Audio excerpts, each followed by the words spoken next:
The auctioneer's gavel hung in the air. In the back row, a man in oil-stained coveralls raised a paddle. $500. Beside him, a 7-year-old girl in a purple cardigan clutched a notebook to her chest, watching the rusted 1967 Mustang slumped against the far wall. The VIP section laughed. Caroline Voss, sharpest suit in the room, founder of Voss Automotive Group, locked her eyes on him and pitched her voice across the hall. $500. What exactly do you plan to do with that pile of scrap? The laughter swelled. The man did not flinch, did not look away. He kept staring at the car the way a doctor stares at a patient he has already decided to save. 30 days later, the entire city of Claremont fell silent. What happened inside that garage on Birchwood Street? The Claremont Heritage Auto Auction had been running 3 hours before James Calloway raised his paddle, but he had decided on the bid 3 days earlier in the kitchen of the small house on Birchwood Street, with a catalog open on the table and a pencil between his teeth. Lot 22. The page was creased where his thumb had returned to it. A 1967 Mustang Fastback 2-door original 390 V8 hauled out of a rural Tennessee storage shed after 22 years of stillness. The catalog photograph showed something most men in the hall would not call a car. Sheet metal blistered to the texture of old bark. The paint somewhere under all that was a color the catalog listed as uncertain original spec, not verified. James had verified it. He had been verifying it for 3 years. The folder in his canvas bag held a build sheet, a window sticker, and a notarized title transfer from 1988. The VIN on the window sticker matched the VIN stamped on the firewall in the photograph. The original color code spelled out a single name, Acapulco Blue, his grandfather's car. The car Walter Calloway had been forced to sell in 1988 when his wife was dying upstairs and the hospital had stopped accepting promises, and a stranger from Knoxville had pulled into the driveway with cash in an envelope and driven away with the only thing the family had ever bought new. Walter had never said he regretted it. He had been raised in a generation that did not say such things, but James had watched the way his grandfather looked at old Ford brochures the rest of his life, and that was the same as a confession. In the back row of the hall, James rested his hands on his knees. They were a working man's hands, now cracked at the knuckles, a thin, pale line across the base of the right thumb from a slipped wrench 2 years back. But the men who knew him from another life would have recognized them anyway. Those hands had rebuilt a 1934 Packard for the Smithsonian. They had restored a Ferrari for a private collector in Monaco, a restoration an independent appraiser had once called the most technically and historically honest work seen in 15 years. His colleagues at Hargrove Classic Works had called him the doctor because he could diagnose a failing engine from 45 seconds of idle. That was a different man. That man had missed his daughter's 3rd birthday because a client in London needed a verdict on a Bentley before Christie's would catalog it. And 4 years ago, that man had buried his wife on a Tuesday afternoon, and on the Friday morning that followed, had walked into the Hargrove office, set down his keys, and asked for the address of the smallest reputable garage in his grandfather's hometown, Claremont, Ohio, population 31,000. He had not regretted it for a single day. Beside him sat Maisie. Her cardigan sleeves were pulled over her wrists, and a notebook the color of grape candy lay open on her lap. The notebook was new each fall. The pen was always purple, because that had been her mother's favorite color, and because, at the age of 7, she had not yet decided to want anything else. She was writing in tidy block letters under the printed lot description, and James could see from the corner of his eye that she had drawn a small star next to lot 22. She did that when something mattered. She had asked him on the drive over why this car. He had told her the truth in the version a 7-year-old could carry, because it used to belong to her great-grandfather, because her mother had loved the idea of finding it again, because some things were worth going to get even when other people thought you were foolish for going. Maisie had written that down too. He had not told her the other thing. The thing Beth herself had said to him in the kitchen of a different house a few months before the accident with his grandfather on her mind. "We have to find that car someday, James. Not for him. For Maisie. So she'll know where you came from." He had agreed without quite agreeing. 4 years later, he had stopped thinking of it as a promise and started thinking of it as a debt. The VIP section sat under a raised dais near the auctioneer lit with warm bulbs that flattered the faces of men who had flown in on private planes for the weekend. Champagne flutes, wool jackets, the unhurried postures of people for whom $400,000 was the entry price of a conversation. Caroline Voss sat at the center of that section, in a charcoal suit, cut close at the shoulders, one hand resting on a leather catalog folder embossed with her company's mark. She was 41 years old and had built the Voss Automotive Group out of a single dealership her father had left her on the verge of bankruptcy. She sponsored the auction. She sponsored the vintage showcase across town. She sponsored, in fact, most of the things in Claremont that involved an engine and a price tag. 8 years earlier, she had written a check for $4 million to a man who called himself a heritage restorer on the strength of credentials that turned out to be fabricated for 3 pre-war coupes that turned out to be fiberglass shells with their VIN tags filed and reapplied. She had never recovered the full amount. She had never spoken about it publicly. What she had done instead was develop over the 8 years that followed a sharp and unforgiving instinct toward any man who claimed competence while wearing the wrong clothes. Most days, the instinct made her good at her job. Some days, it made her cruel, and she knew it, and she had not yet figured out how to put it down. The gavel of the previous lot fell. The auctioneer turned his microphone toward lot 22, and a young man in a blazer wheeled the Mustang into the staging area on a steel dolly. The car did not roll. The rear tires had cracked years ago, and the dolly groaned under the weight. A small ripple of amusement moved through the room. "Opening at 500, the auctioneer said in the bored voice men use when they have already decided a lot will not sell. James lifted his paddle. The amusement in the room sharpened into something else. Heads turned. In the VIP section, Caroline looked up from her catalog, and for half a second, her face did the thing it always did at the start of these episodes, the small, bracing motion of a woman about to defend territory she had paid for in pain. She spoke before she had decided to speak.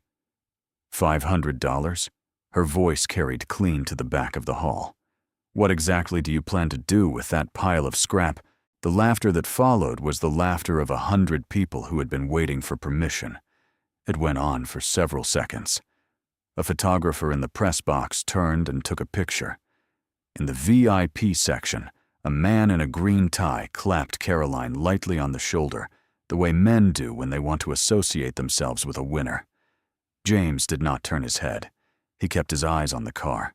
Maisie reached across the armrest and held his thumb in her small fist, the way she did at the dentist. She looked up at her father and asked in the careful, quiet voice of a child who had already understood more than the adults in the room. "Dad, are we still buying it?" "Yes," he said. The auctioneer glanced once at the VIP section, then back at James, and raised the gavel. "Going once, going twice," it came down. "Sold. To the gentleman in the back for $500. James lowered his paddle. He stood, gathered his canvas bag, and took his daughter's hand. They walked down the center aisle together at a steady, unhurried pace. And at the edge of the VIP section, Maisie said something not to her father, and not exactly to the woman in the charcoal suit either, but loud enough in the thinning room that several people heard it. "My mom said this car used to belong to my great-grandpa." Caroline Voss heard it. She did not move. She watched the small girl in the purple cardigan walk past her chair and out the wide double doors at the back of the hall, and she sat very still in her seat for a long moment afterward, holding a catalog she was no longer reading. Somewhere across the room, A server lifted a tray of empty flutes. The murmur of the auction was already moving on to lot 23. The tow truck deposited the Mustang on the cracked concrete of the garage at the end of Birchwood Street late Monday afternoon, and for the first full day after that, James Calloway did not touch a single tool. He sat on an overturned milk crate 10 feet from the bumper and looked at the car the way a man looks at a relative he has not seen in 20 years. Under the hard fluorescent tubes, the damage was worse than the auction lighting had let on. The paint had blistered from the roof, down in sheets, leaving the steel beneath the color of a dropped penny. The right front quarter panel had taken a side strike at some point in the last 2 decades and never been pulled back. The carburetor, when he eased the air cleaner off late that first evening, was packed with the kind of varnish that came from gasoline, sitting still through 22 summers. The timing chain was slack enough to feel through the valve cover. The valve cover gasket itself had crumbled into something more like old chewing gum than rubber. What he found underneath, though, was the part he had not let himself hope for. The frame was straight. The floor pans were original, scaled with surface rust, but unperforated, free of the bondo a careless restorer would have packed in. And the 390 FE block, when he turned the crankshaft by hand with a breaker bar, broke loose and rotated through a full revolution with the resistance of an engine that was hurt but not killed. He sat back down on the milk crate and looked at his daughter, who had come to stand in the open bay door holding a juice box. "It's gonna come back," he told her. "It's hurt, but it's gonna come back." Maisie nodded the careful nod of a child who had heard her father say that about other things once. She wrote something in her purple notebook and went back inside to start her homework.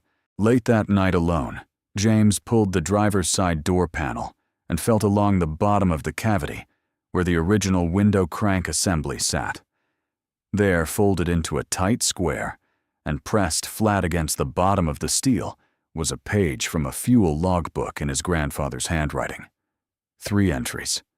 Midsummer of 1973. The last one read in Walter's neat schoolteacher hand, Fairfield Sunoco, 87 octane $6.40 wipers replaced. 2 months before Walter's wife had first gone into the hospital. 2 months before the long unraveling had begun. He held the page under the lamp for a long time. Then he folded it back into the same square and slid it into the pocket of his shirt against his chest, where it stayed for the rest of the restoration. Trevor Mills came by Wednesday morning. He stood in the doorway with a thermos of coffee in one hand and a wrench roll in the other, looked at the car, looked at James, and crossed the garage to hang his jacket on the nail behind the workbench. "Weekends, evenings, holidays," Trevor said. "I'm not taking money for this. Don't insult me by offering." James did not argue. The two of them had worked side by side in the back rooms of Hargrove Classic Works for 9 years, and Trevor was the only man in Claremont who knew what James had been before he had been a small-town mechanic. He was also the only one James trusted to keep that knowledge in his pocket. By the end of the first week, the engine was out of the car and lying open on a stand in the back bay, every gasket replaced, every bearing checked, the cylinders honed to the limits of the original bore. They had been working in 12-hour stretches, and James had been sleeping on the couch in the front office on the nights Maisie stayed at her aunt's. On the 8th day, Maisie came down to the garage after school, with her cardigan unbuttoned and her notebook tucked under her arm. She did not get in his way. She sat on the milk crate her father had used that first day and watched him work the linkage on the rebuilt carburetor. After several minutes, without looking up from her notebook, she asked the question she had been turning over since the auction. "Dad, why did that lady at the auction say bad things about you?" He set the linkage down on the fender mat and wiped his hands on a shop rag. He thought for a moment about the answers he could give a child, and then he thought about which one Beth would have wanted him to give. "Because she hadn't looked carefully yet," he said. "Some people look fast and then they talk. Some people look for a long time before they say anything. I want you to be the second kind." Maisie nodded the small, careful nod again. Then she opened her notebook and wrote it down in purple ink in tidy block letters, the way she wrote everything that mattered. James watched her over the rim of the carburetor and felt the small, warm pressure in his chest that came whenever he understood freshly that he had not been wrong to give up the old life. Whatever the auction hall had cost him in pride, this was the trade. This, the chair in the back office, the juice box, the purple pen. While the engine was on the stand at Birchwood, Caroline Voss walked into Hartfield Auto Supply on 5th Street to pick up a special order distributor cap for a client's 1968 Camaro. She was wearing the same charcoal suit she wore most weekdays, and she was not in a hurry. The man behind the counter. Bill Hartfield had owned the shop since before Caroline had taken over her father's dealership. He was a broad, slow, friendly man who knew every classic car person within 50 miles and most of the gossip that traveled between them. He was also half deaf in his right ear, which meant he tended to speak louder than necessary and forget what was a secret and what was not. While he rang up her order, he gestured toward the far aisle where a man in a dark canvas jacket was comparing 2 replacement fuel pumps against a worn paper invoice. "That's your auction friend over there," Bill said in the same voice with which he had just announced the total. "The one bought the rust bucket for $500. Funny Smithsonian called this shop 3 years back, trying to find him for a Packard consultation. Christie's in London too for an Aston Martin. The man could have gone anywhere in the country. He chose here. People are something, aren't they?" Caroline did not turn her head right away. She finished signing the credit card slip. She picked up the small paper bag with the distributor cap. She made small, polite noises at Bill that did not mean anything. When she did finally glance toward the fuel pump aisle, James was already at the register. Too overpaying in cash, his face turned away from her. She walked out into the parking lot and sat in her car for 10 minutes with the engine off. That night, she stayed at the office past 11, with the door closed and the blinds drawn, and she put through a request to her assistant for the full professional file of one James Calloway. By the time the file landed in her inbox at 20 past midnight, she had moved a bottle of bourbon from the cabinet to the desk and had not yet poured any of it. The file was thicker than she had expected. There was a letter of recommendation from a senior curator at the Smithsonian on letterhead dated 2015. There was an independent appraisal of a Ferrari restoration in Monaco, written by a man whose name she recognized from auction houses, that called the work the most technically and historically honest restoration in 15 years. There was a magazine clipping she had read herself when it was published 6 years earlier, about a 1934 Packard at the Smithsonian, and there in the second-to-last paragraph named as lead restorer was the man she had publicly called a fool in a hall of 200 people. She read it 3 times. The 4th time, she went and got the file she kept locked in the bottom drawer, the file she had not opened in 4 years. The check stubs, the 3 lab reports on the fiberglass shells, the notarized statement from her own attorney. $4,712,000. The man who had taken it from her had worn an Italian suit and had a website that ranked first on every search engine. He had not looked like a mechanic. She put both files on the desk side by side and looked at them for a long time. She wrote an email to James Calloway at the contact address listed on the auction registration. She wrote 3 sentences. She read it back. She deleted it. She wrote 1 sentence. She deleted that too. In the end, she closed the laptop without sending anything, and the next morning, she made a single phone call to a man on the selection committee of the Claremont Vintage Automotive Showcase and asked him a question about Lot 22 from the Heritage auction. She did not give her reasons. The man on the other end did not ask. By the end of the week, an invitation had been mailed to a small house on Birchwood Street, and the woman who had arranged it had not signed her name to it anywhere. The engine went back into the car on day 15. It fired on the 2nd crank. The lifters chattered for 3 seconds and then settled, and James and Trevor stood on either side of the open hood, listening to a 390 V8 idle for the first time in 22 years, and neither of them said anything for the better part of a minute. The harder problem was sitting in a plastic-sealed photograph on the workbench behind them, and they both knew it.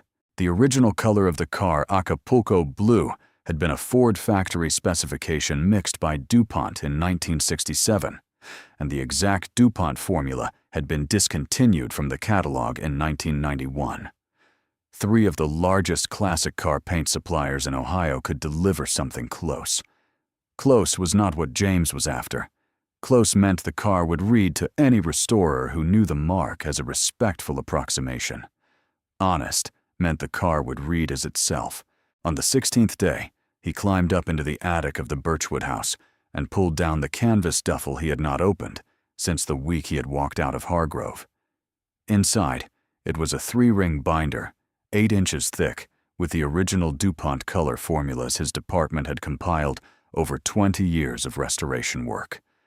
He found Acapulco Blue on page 47, with the spectrophotometer readings stapled to the inside of the sleeve. Trevor borrowed a calibrated spectrophotometer from a paint chemist he knew in Columbus and drove it back to Birchwood the same afternoon. For 2 days, on a section of the rear quarter panel that had been cut away and replaced with new steel, James mixed test patches and let them cure under controlled light. On the second evening, he held the latest patch up beside an old black and white photograph of the car, the one with Walter standing beside the front fender in a short-sleeved shirt in 1969, and even in monochrome the value was right. The grays matched. Under daylight the next morning, against the surviving original paint inside the trunk, lid the new patch, and the old were indistinguishable. He sprayed the first full coat on the evening of day 19. He sprayed the second coat on day 20.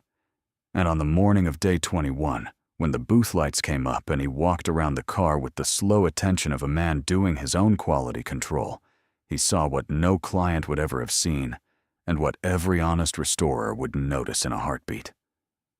On the lower section of the driver's side door, in an area no bigger than the palm of his hand, the second coat had bloomed into a fine cluster of micro-bubbles. Solvent pop. He had not checked the humidity in the booth carefully enough the night before. The defect was minute. To a buyer in a parking lot it would be invisible. To the men who had taught him his trade, it would be a confession of carelessness. Fixing it the right way meant sanding the entire panel back, repairing the substrate, and respraying. 4 days of work. He had 9 days left. That night, he sent Trevor home early and stayed in the garage alone with the lights down to a single bulb above the workbench. He sat on the milk crate in front of the car and put his face in his hands. After a while, he reached for his phone and pulled up Caroline Voss's office number from the auction registration packet. His thumb hovered over the call icon for some seconds. The question he wanted to ask was not a question he could put into words. It was something nearer to what am I doing this for? Who am I doing this for? Is this what Beth meant when she said, "Go find it"? Or have I let one woman's mouth at one auction turn this into something it was never supposed to be? He set the phone face down on the bench. On the front seat of the Mustang, where Maisie had left it that afternoon when she had come down to bring him an apple, was the purple notebook. He picked it up. He opened it to the last page she had written in.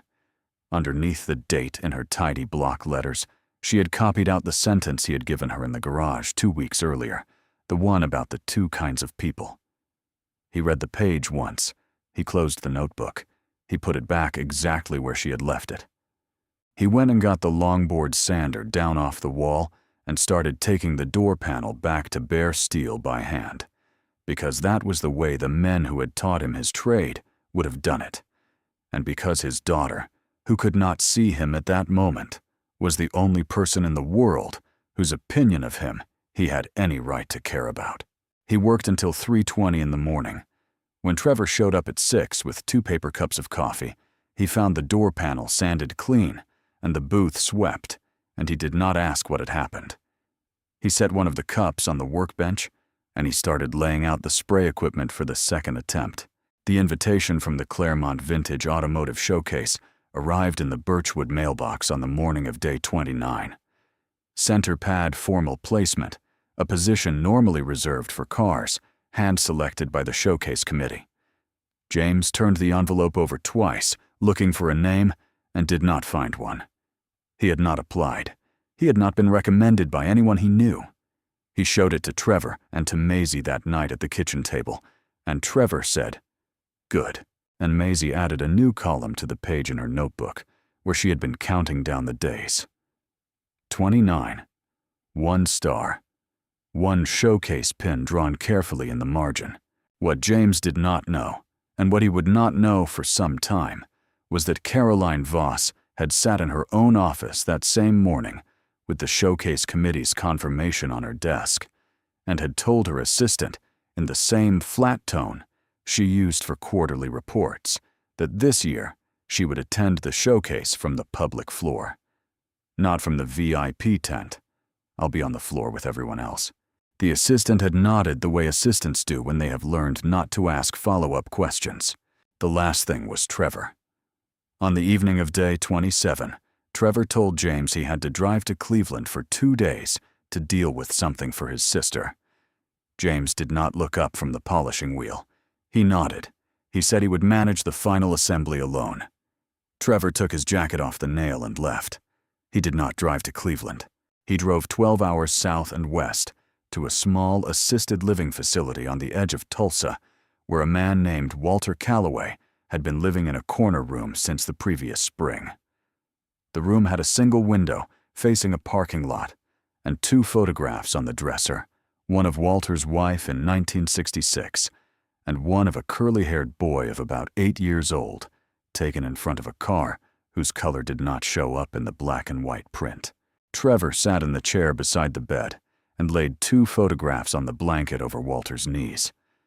The first was of a Mustang on a lift at Birchwood Street, primed and partway through paint, with the unmistakable shape of the 1967 Fastback unmistakably itself. The second was of a small girl of 7 in a purple cardigan, sitting in the driver's seat of the same car, with her father's cap perched on top of her head and both her hands on the wheel. Walter looked at the first photograph for a long time, and then at the second one for longer. He did not speak. When he did finally speak, what he asked wasn't what Trevor had expected, but it was the only question that mattered. "Is it Acapulco, Blue Sun?" Trevor nodded once. Walter set the photographs down on the blanket with hands that had become unsteady in the last year. He looked out the window for some seconds. Then he said, in the voice of a man who had not asked anyone for anything in a long time, "Then I need to find my good shoes." The last adjustment was the idle screw on the rebuilt. Holly and James Calloway turned it a quarter turn at 2:15 on the morning of the 30th day, listened to the 390 settle into a smooth 800 RPM lope, and shut the engine off. The garage went quiet in the way only a garage can at that hour. Outside on Birchwood Street, the November air had turned cold enough to fog the small, high windows along the bay door. Inside, under the single working bulb above the workbench, the Mustang stood on its restored wheels, in a color that even in that yellow light was unmistakably Acapulco blue. He and Trevor Mills sat down on the concrete floor, with their backs against the metal of the tool chest. Neither of them spoke for the better part of a minute. Trevor had come back from Tulsa on Thursday night, and had not told James where he had been, and James had not asked, because there were things in a friendship of that length that did not require asking. "Beth would have liked it," Trevor said. James looked at the car. The shop rag in his hand had a smear of fresh chassis grease across it. He turned it over once between his fingers. "She always knew I'd come back for it," he said. "I'm the one who took a long time to figure that out." Trevor nodded the small nod of a man who had nothing to add. After a while he got up, washed his hands at the slop sink, picked his jacket off the nail, and let himself out the side door. James stayed on the floor for another few minutes, then stood up and went into the house to wake his daughter. Saturday morning came clear and cold. The drive from Birchwood Street to Claremont Convention Park was 11 minutes by the route James preferred, which avoided the worst of the patched asphalt on Madison Avenue, and he took the Mustang along it at 35 miles an hour, with his hand resting easy on the wheel. It was the first time the car had moved under its own power since before his daughter had been born. Maisie sat in the passenger seat with her seatbelt drawn high across her cardigan. In her lap, she held the black and white photograph of her great-grandfather in front of the same front fender in 1969, and folded against it the small square of fuel log paper in his handwriting that her father had let her carry for the morning. She did not say much on the drive. She watched the houses go past and listened to the engine, the way other children listen to music. The showcase staff waved them through the service gate at 9:20. The center pad of the main pavilion had been roped off, and a small placard had been set on a tripod at the front of the bay. Lot 22, 1967 Mustang Fastback, restored by J. Calloway, Claremont, Ohio. James eased the car onto the pad, set the parking brake, killed the engine, and got out to open the passenger door for his daughter. Within 20 minutes, a crowd had gathered around the car that the showcase organizers hadn't arranged and couldn't have arranged. People drifted away from other displays the way water finds the low place in a yard. Word moves fast at a vintage car event when the work is honest. By 10:15, the pavilion staff had stopped trying to keep the aisle clear. George Alderman came down the aisle just before 10:30 in a tweed jacket and a flat cap. He had been a senior collector on the East Coast for 30 years and had bought 2 cars from Hargrove during James's tenure there, and he stopped 6 feet from the front bumper and stood looking at the Mustang with the still careful attention of a man who knew what he was looking at. He walked around the car once. He bent to look under the rear bumper at the unrestamped frame numbers. He came around to the front and asked with a small nod toward the hood if he might. James lifted the hood for him. George stood at the open hood for 2 full minutes without saying anything. When he straightened up, he closed the hood himself with both hands, the way a man closes a book he has been reading carefully, and turned and held his hand out. "James Calloway," he said. "I'd been wondering what you were doing with yourself. I know now." He held the handshake 1 beat longer than men of his generation usually did. Then he stepped back into the crowd and let other people have their turn. Caroline Voss arrived at the pavilion at 10:45. She came in alone through the public entrance, wearing a navy coat over a plain gray sweater, the kind of clothes a person wears when she has decided not to be recognizable from 40 yards. She saw the crowd before she saw the car. She was 40 yards out when she registered the color. She came another 15 yards and stopped where she stood on the pale, poured concrete of the pavilion floor and looked at the Mustang in a way that emptied her face of the expression she wore in boardrooms. She came on slowly. The crowd parted for her without recognizing her, which was a thing she had not experienced in 8 years. By the time she reached the front of the pad, James was standing on the driver's side of the car, with one hand resting on the door handle, and Maisie was standing beside him, holding the photograph against her chest. Caroline opened her mouth to speak. She did not get the chance. From the far end of the pavilion, where the public entrance led onto the main aisle, an old man had come in through the doors, with another man at his elbow. The old man was wearing a brown suit that was a little big at the shoulders and a pair of brown leather shoes that had been polished that morning. He was walking with a cane. The man beside him was Trevor Mills. People in the back of the crowd noticed first. The old man was walking with a particular sort of attention. His eyes had found the car from the far doorway, and they had not left it for the length of the aisle. 2 women near the rope stopped talking. A man with a press badge lowered his camera. The hush moved forward through the crowd, the way a small wave moves up a sloped beach 1 row at a time, until it reached the rope at the front of the pad. Walter Calloway stopped 3 steps from the front bumper. The pavilion, which a minute earlier had been full of the sound of voices and footfalls and the small mechanical hum of the lighting, was no longer making any of those sounds. No one had asked for the quiet. No one had announced anything. It was the kind of silence that arrives by itself when a great many people understand, at the same moment, that what is happening in front of them is not theirs to interrupt. Walter took one more step forward slow and put his hand flat on the hood of the car. He stood there, with his hand on the painted steel, and did not move for a long time. His eyes did not water, but the set of his shoulders gave him away for about 3 seconds, and then he straightened, lifted his hand from the hood, and turned to his grandson. What he said in a voice meant for 3 people, and only the 3 people standing nearest the front of the car heard it. Beth told me that if you ever went and found this car, you'd be the only one in the family who could do right by it. I didn't believe her. I'm sorry, I didn't believe her. James did not trust himself to answer. He nodded once and put his hand on his grandfather's elbow, and the 2 of them stood there for another few seconds, with Maisie between them, holding the photograph against her cardigan, and somewhere out in the crowd, a woman started to cry quietly, and a man cleared his throat, and the hush began to come apart at its own pace, like ice on a pond in March. Trevor brought a folding chair from the staff area.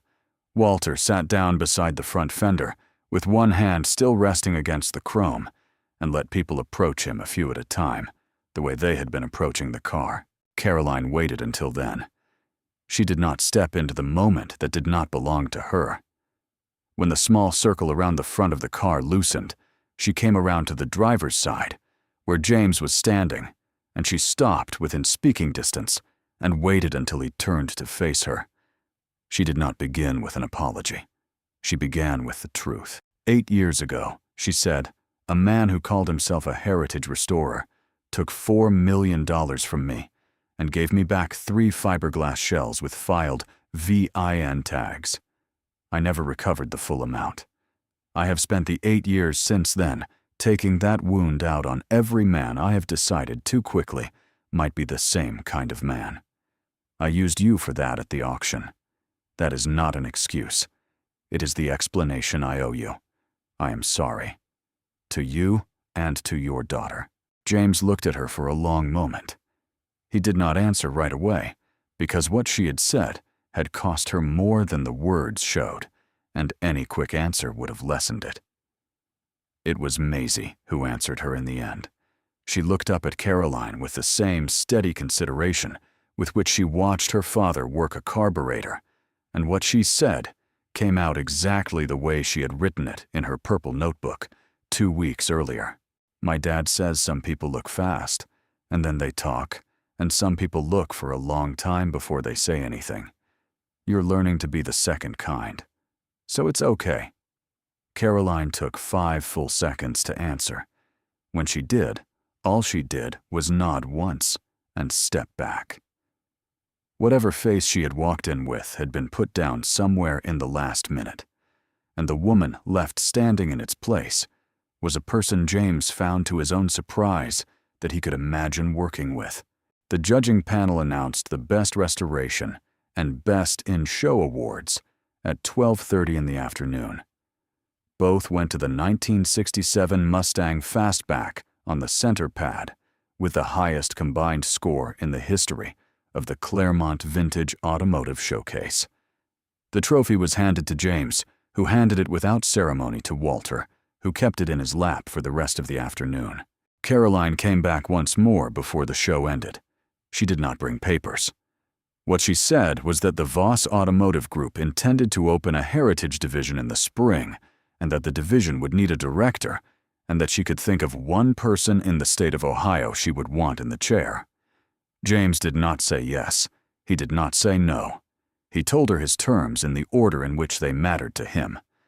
I stay in Claremont, and I come home in time for supper. Caroline nodded the small nod of a person hearing a condition she had already prepared herself to accept. That has always been the right condition, she said. The drive back to Birchwood Street took longer than the drive out, because the late afternoon sun was low, and James kept the speed at 30. Maisie fell asleep in the passenger seat halfway home, with the photograph still in her lap, and the small square of fuel log paper still folded against it. Walter rode in the back with his cane between his knees and his hand resting on the seat beside him, and he did not say anything the whole way because there was nothing left to say. At the house, James lifted his daughter out of the car and carried her inside and set her down on her bed. The purple notebook slid out of her grip onto the quilt, and he picked it up and laid it carefully beside her pillow. The last entry, written in tidy block letters on the drive home, read Day 30. The car came home. So did Dad. He turned the lamp off in her room and walked back out through the kitchen to the open door of the garage. Walter was standing beside the Mustang, with one hand resting on the roof, the way a person stands beside a thing he has given up on and been given back in the quiet of a man who understood that certain moments did not come around twice. James stood in the doorway and did not interrupt. The car had come home. The man who had brought it home stepped back inside the house, and the garage light stayed on a little while longer.